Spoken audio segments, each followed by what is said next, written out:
So, you want to become a genius like Nikola Tesla or Elon Musk or Leonardo da Vinci or Albert Einstein or name the genius. You want to become like that?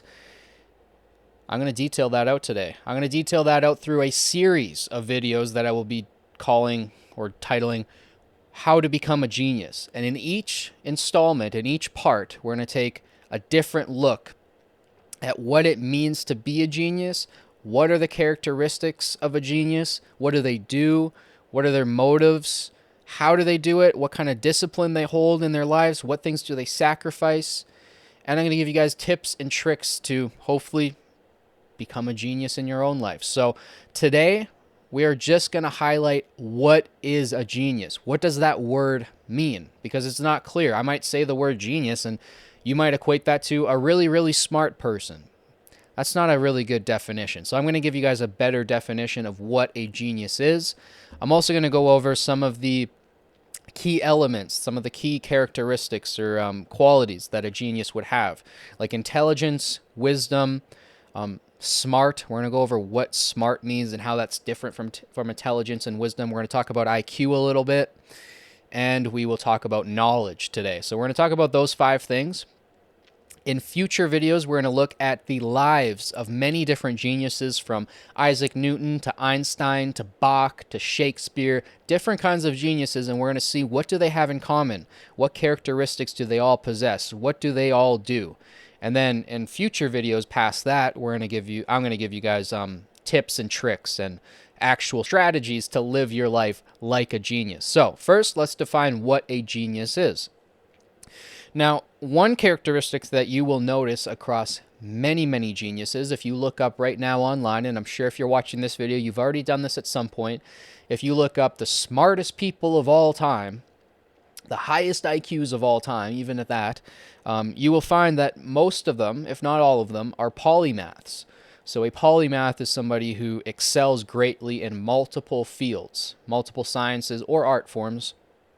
And I find that just about every single genius that I look up to or I think is honest or contributed to the world in a great way, all of them are polymaths. They're also autodidact polymaths. So that's another quality that they all possess, is they all are self-learners.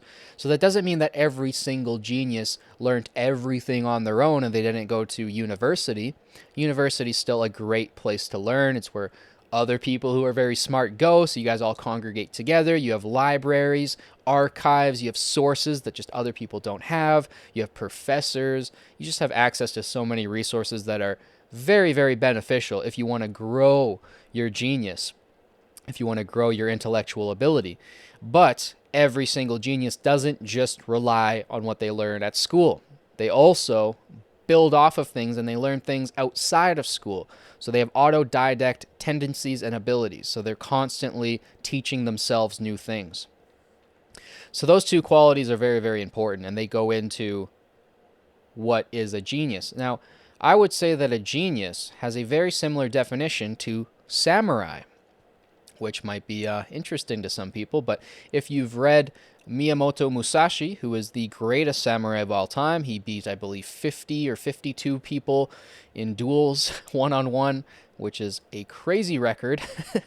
If you've ever done kendo or any sword fighting, you know having a 52-0 record is ridiculous. But anyways, Miyamoto Musashi was more of a philosopher, if anything, and he talked a lot about mastering many different arts, to learn baking to better inform your sewing ability, and to learn sewing to better inform your dancing ability, and to dance to better inform your swordsmanship. So his idea was that if you learn as many crafts as possible, you'll learn skills from each of them that will build your main skill.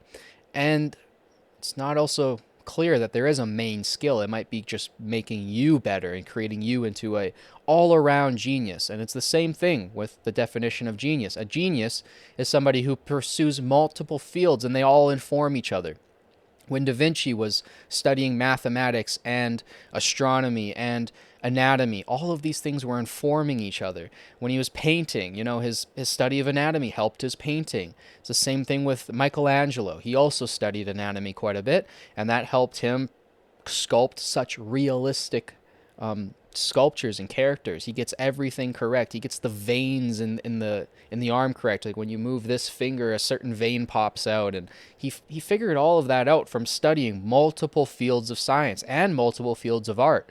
So that's the main thing with becoming a genius, is you want to spread out your interests as much as possible. Now, I know not everybody watching this video is going to be super high in trait openness, which is one of the big 5 personality traits. It's openness to new experience. It's the one that's most correlated to IQ. Conscientiousness is also highly correlated to IQ, but openness is the most correlated to IQ because your openness to new experience is, well, it's going to create for the most different patterns in your head that are possible, right? So let's talk about IQ for a second, because that's, I think, the thing that most people connect to genius. When people think of a genius, they think of somebody with a high IQ. Now, that's not always the case, but it is going to help you a lot. IQ is not, I don't think it's the main ingredient, actually. I think there are other things that make the geniuses, the greatest geniuses of all time, great. I think there's other qualities that make them that great. Genius or IQ is just one of the abilities that can really propel you forward. So what is IQ? What is it to test somebody's intelligence? What does that mean? And what is intelligence? Because we're not actually fully testing intelligence when we do an IQ test. We're testing for mainly your pattern recognition, and mainly we're testing for the speed, accuracy, and efficiency of how your brain runs. So the speed is just how quickly can you do a math problem? How quickly can you solve a logic equation? How quickly can you do anything? Because the speed in which you can solve problems is going to be, it's going to be a huge factor in how much you can learn in life. Another is going to be accuracy, because you can't just learn things quickly and learn things badly. You can't just answer math questions very quickly but then have all of the wrong answers. That doesn't really equate to a high IQ. It's also accuracy, so you also have to get things correct. But it's not just accuracy, because you can take a long time to solve a math question correctly. That goes back to the speed, and tying it together would be the efficiency. So efficiency is just solving things in the best possible manner, the most efficient way. And that's kind of what an IQ is testing for. It's testing different realms of pattern recognition, but it doesn't test all of the realms of pattern recognition, right? Emotional intelligence is something that is a little bit lacking on IQ tests. I think that's why they do like an EQ test. But emotional intelligence is the same thing as like a more mathematical or analytical intelligence. They're both pattern recognitions, right? You're both recognizing patterns in both senses. So pattern recognition is huge. How well you can recognize patterns, how quickly you can recognize patterns, and how efficiently you can connect different patterns is going to be basically what IQ is testing for. Now, you can actually increase your IQ. There's a couple things you can do. Now, you can increase it by like 50 points and become Einstein in a couple years. You can't, there's limits. But you can increase your IQ through taking multiple IQ tests, gamifying it, right? Just getting really good at doing the same thing over and over again. Eventually, you're going to get a little bit better at it.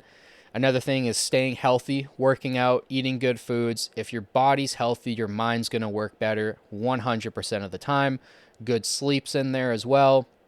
You also could read and do literary fluency is going to help as well, just being better with your words. And you get there through reading books. You got to read a lot of books to have fluency with your words. And mathematical fluency. So you're going to have to do a lot of math problems to have some mathematical fluency. If you work on your fluency in both linguistics and mathematics, you can actually increase your IQ a little bit. It's like anywhere from 5 to 15 points max. I don't think it's any further than that. There's a marginal increase, but that's still a pretty big increase. That can change your life quite a bit. If you can increase your IQ 15 points, that's a big life change. So I would highly implore people to do that. Please go out and live your life as healthy as you can. Read books, do math questions. If you're more tuned into math, if that's easier for you, then you're going to have the discipline to read books. And if it's the opposite, if it's easier for you to read books, then you're going to have the discipline to do math. It's important to do both. Math is the universal language. It's the most fundamental science. It's also the most difficult science, but it's the most fundamental, and everybody can do math.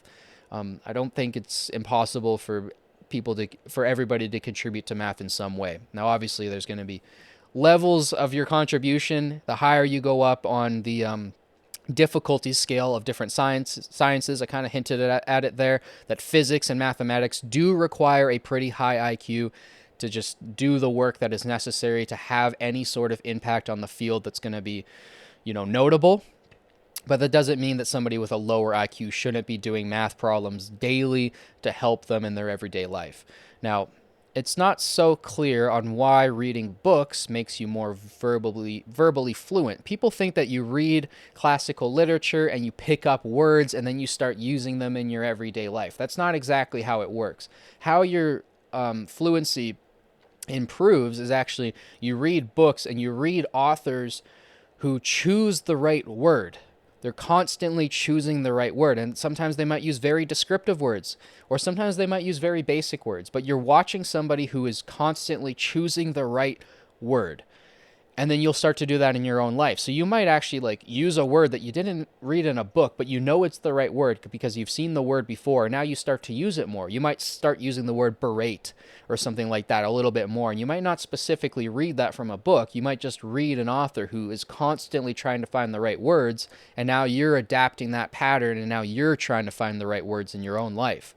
And that's a good thing to do. If you want to get far in life, you should develop a verbal fluency and a verbal agility to pick the right words at any given moment to communicate what you actually feel and what you actually mean.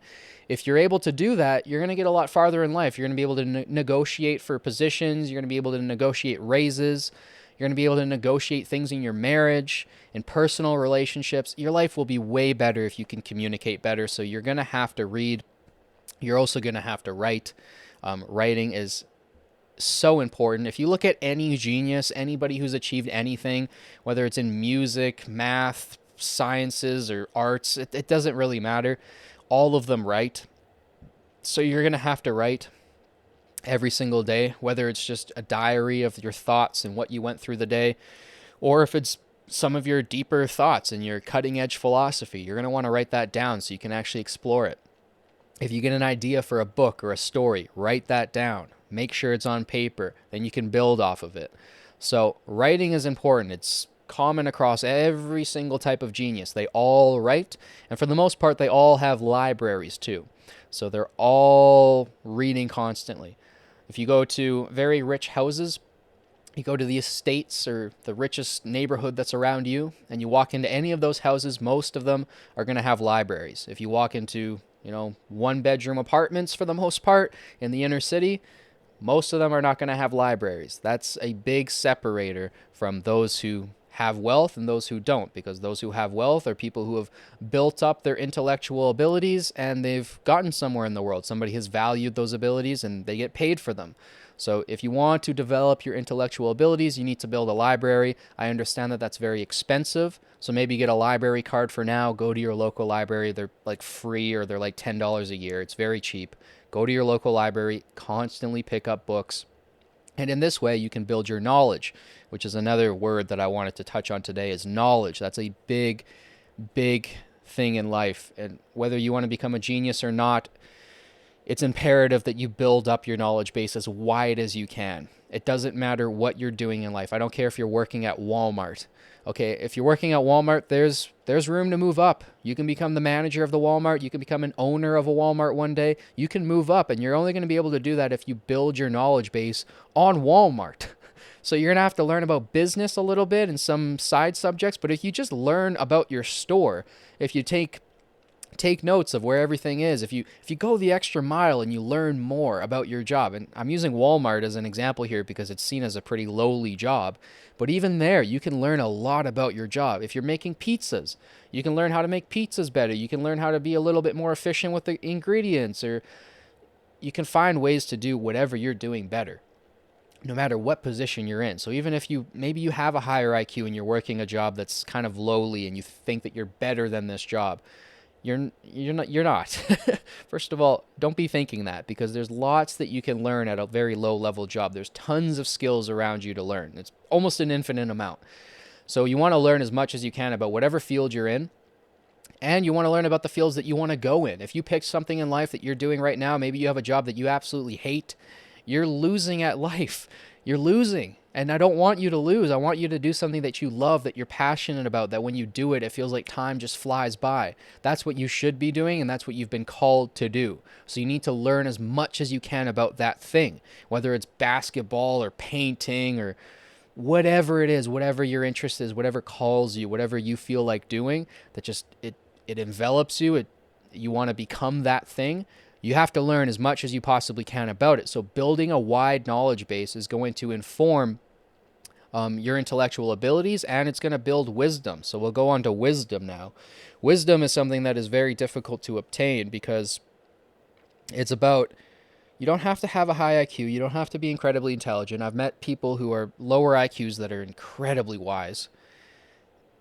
I think it's more so how well you navigate through life. So let's go back to IQ for a second. I have an analogy for IQ. This might be unique to me. I might have come up with this, but I'm sure somebody else has said this better than me at some point in the past, right? That's the case for basically everything said, is some guy 1,000 years ago has said it better than you. But this is my analogy for IQ. So IQ is like an engine. Okay, it's like an engine in a car. So you might have a V10 or a V12 engine. You might have an IQ of 160, 170, 180. That doesn't mean that you know how to drive. Okay? You need to realize that. Just because you have a high IQ does not mean that you know how to drive. Famously, Adolf Hitler had an IQ of about 150. He was an autodidact. He taught himself a lot. He had hundreds of books on architecture. That dude knew more about architecture than you probably realize. Okay, he was very, very smart. Look where he ended up. He crashed his car horribly and killed millions of people with it. You can crash your car even if you have a V12 engine, and you can drive it in circles too. You could also drive it into a crop field and get lost. Okay, there's a lot of ways that having a big engine in your car can go wrong. In fact, it might be better to have a more average engine in your car because it might be easier to steer. That analogy carries across to IQ completely. So just because you have a big engine in your car does not mean that you know how to steer. Somebody with a V4 engine can get much further in life if they know how to steer over somebody with a V12 engine who has a monkey at the wheel who's just driving in circles. So I think that that's true. I think somebody with a very low IQ, if they're honest and they're right in their morals and they pursue things with discipline and with integrity, they can get a lot further in life. And I don't just mean that in like the material wealth sense or in the intellectual achievement sense. I mean that in like the final analysis of things. And the final analysis we'll get to in another video. Go watch my heaven and hell video if you're interested in that. But so IQ we went over. Intelligence, I kind of hinted at there that IQ tests part of your intelligence, but not all of your intelligence. There are people with certain abilities in the realm of intelligence that aren't quite tested on IQ tests, but for the most part, IQ is testing the efficiency, speed, and accuracy of your brain. So we went over IQ and intelligence. We went over wisdom a little bit there. How do you obtain it? I mean, I could give you some strategies, and I will in future videos, but I'm also 24, so take it for what it's worth. I'm only 24. I can only be so wise myself, but I think wisdom is gained kind of naturally through knowledge and experience. So this is how I would explain the meaning of life to like a 3-year-old. What you want to do is learn as much as you can and experience as much as you can. That's it. Now, obviously, you can experience a lot of bad things, and if you keep experiencing bad things, that's not good. So there's boundaries, and there's things within inside this definition to make it a little bit more, cohesive and coherent. But for the most part, I think what you're trying to do in life is trying to experience as much as you can. You also want to experience bad things. You don't want to completely shelter yourself from the evils of the world. You also want to voluntarily experience bad things in life. So it's not that you just want to completely avoid the bad. So you want to experience as much as you can. You don't want to experience more suffering than you need to. How much suffering you need to experience is a weird question. I'll leave that for another day. But you also want to gain as much knowledge as you can. You don't want to gain useless knowledge. So this comes to the sacrifice question. If you're going to become a genius, you're going to have to sacrifice stuff. You can't be going out clubbing. You can't be going out partying. You can't be hanging out with your friends every day of the week. You're going to have to use the weekends to study. So you're going to have to sacrifice a lot. You're not going to be able to watch as many sports as you want to. I'm somebody who grew up playing hockey and loving hockey deeply. I don't watch any regular season games anymore because I don't have the time. I'm trying to pursue these intellectual pursuits and this channel and other things. I do not have the time to fill my head with hockey. And it's unfortunate because I love that sport. And at points in my life, I could give you guys every single hockey stat. I could list for you the top 50 points scorers of all time in order, and probably the amount of points they had too. So I filled my head with bad knowledge, and it's not bad unless you're going into a career where you're going to be a hockey analyst or coach or something. Like, there's realms in which that makes sense, but if it doesn't make sense to your life and that's not knowledge that you're actively using, it's useless knowledge. So I know tons of friends in my life, tons of them, probably most of my friends that in my life, their heads are just filled with useless knowledge. It's filled with like hockey stats or D&D information or just stuff that just, it doesn't mean anything. Video game knowledge, like, it doesn't mean anything unless you're actively using it. It's useless knowledge if you're trying to become a genius. If you're not trying to become a genius and you just want to live like an average life and play video games on the weekend and watch your hockey here and there, if you want an average life, live an average life. Okay, that's not a bad thing to do, but I'm saying if you want to become a genius, you have to sacrifice those things. So that's kind of getting to the wisdom part, is kind of cutting out the things that maybe it's not good knowledge. It's not necessarily bad knowledge, but it's not knowledge that's good for you. If you want to build a base to truly build up as high as you can, you have to learn the core subjects. And I'm going to get more into that in future installments. I'm going to wrap up the video soon here because we've already been going for like 20 minutes, but you're going to have to build the core subjects of like history, psychology, physics, math, chemistry, biology. These things are going to inform you in a much greater way, and they're going to build you up to a much higher peak. So I'm going to go over an analogy of the mystery of the pyramids really quickly, and then I think we'll wrap up today just to make sure. So we went over intelligence, IQ, wisdom, knowledge, smart. I'll do smart, and then we'll go into the pyramids, and then we'll wrap up. Smart. I hate the word smart. It sucks. It's a horrible word. I don't know what it means, and half the time it gets thrown on people. It's like misused. I'm not saying that when somebody calls somebody smart, they're like, that person's not actually smart. Like, I'm not trying to put myself in a position where I know the actual people who are smart. That's not what I'm saying. I'm just saying sometimes somebody will achieve something. They'll get a good grade in a class, or they'll get a degree in a certain field, and people will just start smacking that term on that person almost in a dishonest or a disingenuous way. Something about it feels off. Like, oh, that person's really, really smart. They graduated with this degree. And it's like, well, does that really, like, what does smart mean to you exactly? And does that really mean that they're smart, or does that just mean that they had the discipline and the conscientiousness to actually go through with it and get that degree? Because that doesn't, to me, reflect smartness. And I don't even know what smartness means. To me, it's some combination of intelligence and knowledge, because, they'll quote a fact off the top of their head that's really obscure, and then people around them will be like, oh, that person's really smart. They know all these weird facts. Yes, but if the facts aren't like connected to some greater thing, is it really being smart, or is it just knowing random information? I don't know if that's being smart. So smart seems to be this like catch-all term that we throw on people who are intelligent, or people who are wise, or people who have a lot of knowledge. We just kind of throw it around loosely. So I really don't like that word. I know that it has its uses, and it's obviously a word for a reason, but yeah, the word smart, we'll just kind of dispel with that.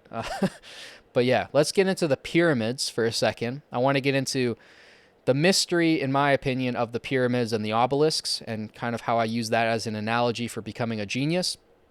And then I will stop today, and then in the next video, we're going to look at 10 or 15 of the greatest geniuses of all time, and we're going to break down their characteristics, what makes them alike, what makes them unique, what do they do every day, and we're going to start analyzing their patterns, and then we're going to get into the subjects that you need to study and why you need to study those particular subjects, and then we'll get into strategies and how to actually do that, because There's going to be a lot of people watching this video right now that do not have access to university, that can't go to Oxford or Cambridge and study with where the greatest geniuses of all time have regularly studied.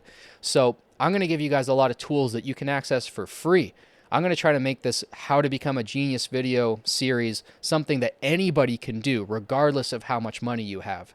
So that's the goal, but let's get into the pyramids before we wrap up for today. So what do I think the pyramids actually mean? Well, I think that they have kind of a symbolic meaning, at least to me, that the Egyptians built two structures a lot. They built pyramids, the ancient Egyptians, and they built obelisks a lot. Now, the obelisks can be found all over the globe. They've been moved. They've been stolen. Right? They've been manipulated. If you want to say it in that language, they don't have a grounding. They can be moved around. The pyramids have not left Egypt. They have always been where they are, and they will never be moved. Nobody's going to take the pyramids down block by block. Now, there's a deep symbolism to that. The person who focuses on one subject their whole life, who is one-dimensional, who only focuses on one thing, and who isn't open to new ideas, will build straight up. They will build straight up, and they will be susceptible to falling over, crashing, breaking. Much easier to break an obelisk than it is to break a pyramid. And it's much easier to move around and manipulate somebody who's built up straight in their life, who has mastered one thing and one thing only, and they're one-dimensional, and they haven't opened themselves up to other ideas. They're incredibly manipulatable. And you see this. You see this in Germany in the 1930s and 40s. A lot of very, very smart people were manipulated because they were obelisk-type people. What you want to be is you want to be a pyramid-type person. This goes back to the samurai definition, to the genius definition. You want to build a wide base, as wide as you can. Learn as many things as you can from the age of like zero, from like when you're born, all the way up to like 25. I'm not even 25 yet, so I'm still in this realm. I'm still in this era of experience. During that time, during the first 25 years of your life, you should just be trying to build a base. Like, just build a base. If you want to excel in a couple things, you go to university for a couple things, sure. But for the most part, you're just trying to build a base. You're trying to learn as many things as you can on very low levels. You're sucking at everything. You're failing here. You're failing there. Learn to love that. Learn to love failing at new things. If you can do that, you're on the path to becoming a genius 100%. If you can learn that every single thing you do, you're going to suck at it the first time that you do it, and you're going to fail. And if you can laugh at yourself, but not completely laugh at yourself and be like, oh, I suck at everything. Don't be overly humble. Laugh at yourself, but also look at the thing with seriousness and try to become better at it, no matter what it is. And then you'll go to the next rung. You'll find some things that you got interested in that are kind of on the outskirts of the pyramid. You learn a little bit about it, but you don't really want to go past that, and that's fine. Maybe the thing's shallow, or maybe it's not quite for you. It doesn't fit with your personality type. That's fine. Move on to the things that are more central, the things that are closer to the center. Build those things up another block, right? Learn them a little bit more deeply. And then find the things that are most core to your being. And I can suggest some stuff, but this is going to be, you're going to have to find this out for your own. I think kind of the core subjects should probably be theology, physics, psychology, philosophy. Those are the things that should be at the center of your pyramid, and you should be building those up the most. And that's what everything else should be kind of centered around. So you got to do a little bit of organization there, but you want to build up, build up, build up, build up. And then you'll be able to build much higher than the obelisks. There's no obelisk that's as high as a pyramid, right? Now you can talk about the Burj Khalifa or the Eiffel Tower. We're not talking about new towers, okay? Let's focus on the ancient Egyptians for a second. There's no obelisk that's as tall as a pyramid, because a pyramid can build higher because it has a wide base. It has a strong base, and you can't manipulate it as easily. So if you learn a ton of different things in life, you're going to be prepared against a lot of different kinds of snakes, a lot of different kind of manipulative people coming to take what you're good at and use it for themselves. You'll have such a wide base that you'll be able to recognize a lot of different patterns, and you won't be as easily manipulated if you build that wide base. So, And like I said, you can build higher. You can have one thing at the top that you're really good at. Maybe you're the best in the world at it. Or maybe you have 4 things that you're like the best in the world at. That would be pretty amazing. And I don't think you reach those heights unless you build a wide base, like the greatest geniuses of all time. Like I said, they were all polymaths. They all built out their knowledge bases as wide as they could. And then they converged on a couple things. Da Vinci was a genius. He was like a top level contributor in multiple fields. He had multiple, stones at the top of the pyramid. That's beautiful to me. And I think that takes passion. And by passion, I don't mean like lustful passion. I mean passion in that like it's something that when you do it, it feels like there's no time. It feels like time doesn't exist. Time just flashes by. Like something that you're passionate about. If you have passion, if you have discipline, if you do the thing every day, even if it's a small amount, I tell people all the time, like just work out every day and read every day. I don't care if you do 1 push-up every day and you read 1 sentence every day. If you do those 2 things every day, you'll build a pattern. And you could just incrementally do, okay, I'm going to read 2 sentences. Okay, I'm going to do 1.5 push-ups or 2 push-ups. And you just slowly build up. It's more so about doing it every day. So the discipline, the passion, and if you have the honesty. And that's a little bit tougher to touch on. It's a little bit more in the realms of morality and stuff. But if you're honest in your pursuit, if you have integrity, it's like a carpenter. If a carpenter is dishonest in how he builds a house, the house is going to fall apart. He needs to be honest. He can't cut corners. He can't mismeasure anything. He needs to be honest in how he builds the structure. If you're honest in how you build the structure of your own brain, of your own knowledge, of your own intellect, you're gonna have a strong place, man. It's gonna be a fortress, and it'll stand for thousands of years. Like the pyramids, if you do it correctly. Da Vinci, Nikola Tesla, Elon Musk, these people, they're going to be known for thousands of years because they built a pyramid. So I'm going to wrap it up there for today. This has already been a 30-minute video. I hope this was helpful to you guys. As I said, we're going to expand on this in further parts. This will probably go in the deep thoughts section. So this will be in the deep thoughts playlist, but yeah, I want to expand on this over time, and I really want to help you guys out there to become geniuses, but not just that, but to understand that you have that ability in you. You have that in you. Okay, if you're watching this video right now, you probably have at least an average IQ, if not an above average IQ. And I'd have to assume if you're clicking on a video on how to become a genius and you saw that the channel name was Deep Thought, you probably have some level of intellectual ability. So I know that you guys have it in you.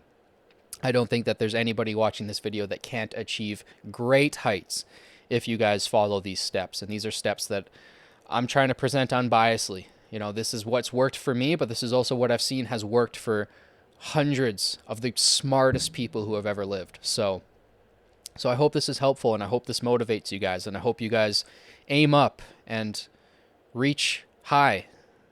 Set the standards for yourself as high as you possibly can, because there's a lot more in you than you think. There's a lot more in you than you think. So please take that to heart. Please realize that. Don't forget to like, subscribe, share with your friends. It helps boost this channel and the algorithm. Thank you guys so much for watching, as always. It means the world to me. It truly does. I'll catch you guys in the next one. Peace.